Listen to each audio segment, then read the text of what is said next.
বাসুদেবায় হরে পরমাত্মা নিয়ে মন্ত্র জপ করলে মনে শান্ত এবং একাগ্র হতে সাহায্য করে। ভগবান শ্রীকৃষ্ণের প্রতি ভক্তি এবং আত্মসমর্পণের ভাব বৃদ্ধি পায়। মানসিক দুশ্চিন্তা এবং অস্থিরতা কমাতে সহায়তা করে।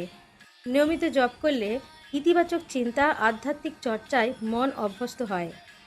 অনেকে বিশ্বাস করেন যে এটি জীবনের বাধা বিপত্তি মোকাবিলার শক্তি এবং সাহস বৃদ্ধি করতে সাহায্য করে। শাস্ত্রে এই মন্ত্রকে শরণাগতি এবং ভক্তির মন্ত্র হিসাবে গণ্য করা হয়েছে। সকালে বা সন্ধ্যায় স্নান করে পরিষ্কার বস্ত্র পরে পরিষ্কার স্থানে বসে 11 বার 21 বার বা 108 বার নাম জপ করতে পারেন। এই মন্ত্র জপ করতে পারেন খুবই সহজ নিয়মে। স্নান করে পরিষ্কার হয়ে বসুন, শ্রীকৃষ্ণের ছবির সামনে বা মূর্তির সামনে প্রদীপ জ্বালান। ভক্তি ভরে মন্ত্রটি 21 বার 11 বার বা 108 বার জপ করবেন। জপ শেষে শ্রীকৃষ্ণকে প্রণাম করে নিজের এবং পরিবারের মঙ্গল কামনা করুন। মন্ত্র জপ করলে ভক্তি, মানসিক শান্তি এবং ঈশ্বর স্মরণ বৃদ্ধি পায় বলে ভক্তরা বিশ্বাস করেন। আপনার জীবনের যে কোনো বাধা বিপত্তি কাটাতে পারে এই মন্ত্র। আজকাল কলিযুগে আপনারা দেখতেই পাচ্ছেন কিভাবে প্রত্যেক দিনই আমরা একটা দুশ্চিন্তার মুখোমুখি হই। মানে প্রত্যেক দিনই আমরা দেখছি যে বিপদ প্রত্যেকটা মানুষের সামনেই রয়েছে। এই বিপদ কাটাতে আপনারা অবশ্যই ঈশ্বর শরণাগত হবেন। দৈনন্দিন জীবনে যেমনি আমরা নাওয়া খাওয়া স্নান প্রত্যেক দিনের অভ্যাস করে তুলি, এই মন্ত্র জপ কিন্তু আমাদের দৈনন্দিন জীবনের অভ্যাসে পরিণত করতে হবে। ছোটবেলা থেকে কিছু ভালো অভ্যাস গড়ে তুললে জীবনে উপকৃত হবেন। বিশেষ করে ছোট বাচ্চাদের জন্য কথাগুলো বলছি। সত্য কথা বলা শেখানো, সৎ থাকা, বড়দের সম্মান করা, ছোটদের স্নেহ করা। ভক্তদের মতে শ্রীকৃষ্ণের নাম জপ করলে জীবনের সমস্ত বাধা দূর হয়ে যায় এবং মনের ইচ্ছা পূরণ হয়।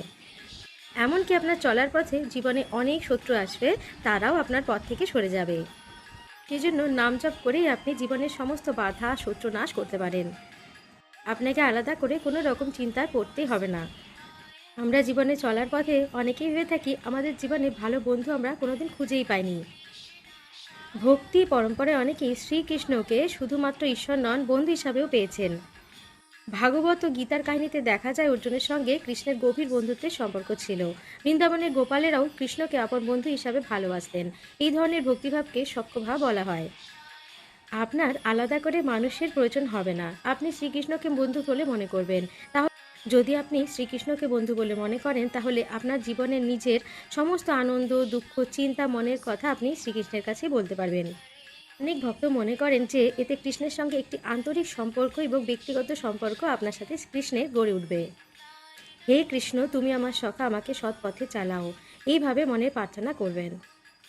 ছোটবেলা থেকে যেগুলো আমাদের বাচ্চাদের শেখাতে হবে: নিয়মিত পড়াশোনা করানোর অভ্যাস করা, নতুন কিছু শেখার অভ্যাস করা, পরিষ্কার পরিচ্ছন্ন থাকা, অন্যের সাহায্য করা, কৃতজ্ঞতা প্রকাশ করা, রাগ এবং হিংসা কমিয়ে ধৈর্য ধরার চেষ্টা করা।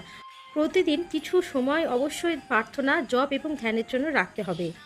ঘরের বাচ্চাদেরও এই অভ্যাসটি অবশ্যই শেখাতে হবে। যদি আধ্যাত্মিক দৃষ্টিতে বলেন, তাহলে ছোটবেলা থেকে ঈশ্বরের নাম স্মরণ, ভক্তি, দয়া, সৎকর্মের অভ্যাস গড়ে তোলাকে অনেকেই শুভ কর্ম বলে মনে করেন। অনেকেই মনে করেন জব করার জন্য বয়স বৃদ্ধির প্রয়োজন হয়। একদমই না। হ্যাঁ, বয়স বৃদ্ধির সাথে সাথে জব, প্রার্থনা, আধ্যাত্মিক চর্চার গুরুত্ব আরও বেড়ে যায়। তবে জব করার জন্য বৃদ্ধ বয়সের অপেক্ষা করার প্রয়োজন হয় না। ধর্মীয় দৃষ্টিতে যে কোনো বয়সে ভগবানের নাম স্মরণ করা যায়। তাই ছোট্টবেলা থেকে ভালো অভ্যাস গড়ে তোলার সাথে সাথে জব করার প্রয়োজন আছে। যৌবনে কর্মের পাশাপাশি ঈশ্বর স্মরণ করা যায়।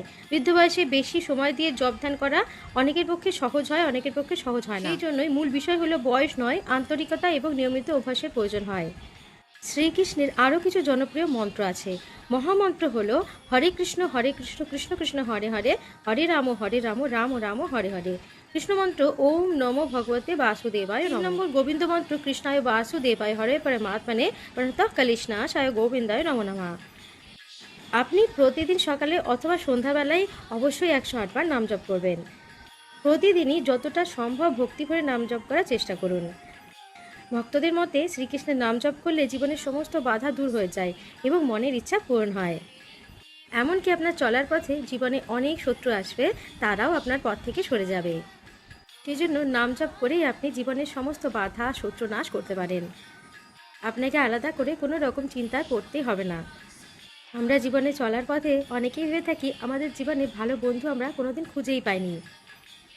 ভক্তি পরম্পরায় অনেকেই শ্রীকৃষ্ণকে শুধুমাত্র ঈশ্বর নন, বন্ধু হিসাবেও পেয়েছেন। ভাগবত ও গীতার কাহিনীতে দেখা যায় অর্জুনের সঙ্গে কৃষ্ণের গভীর বন্ধুত্বের সম্পর্ক ছিল।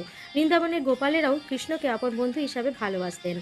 এই ধরনের ভক্তিভাবকে সখ্যভাব বলা হয়। যদি আপনি শ্রীকৃষ্ণকে বন্ধু বলে মনে করেন, তাহলে আপনার জীবনের নিজের সমস্ত আনন্দ, দুঃখ, চিন্তা, মনের কথা আপনি শ্রীকৃষ্ণের কাছে বলতে পারবেন। অনেক ভক্ত মনে করেন যে এতে কৃষ্ণের সঙ্গে একটি আন্তরিক সম্পর্ক এবং ব্যক্তিগত সম্পর্ক আপনার সাথে কৃষ্ণের গড়ে উঠবে। হে কৃষ্ণ, তুমি আমার সখা, আমাকে সৎ পথে চালাও, এইভাবে মনে প্রার্থনা করবেন।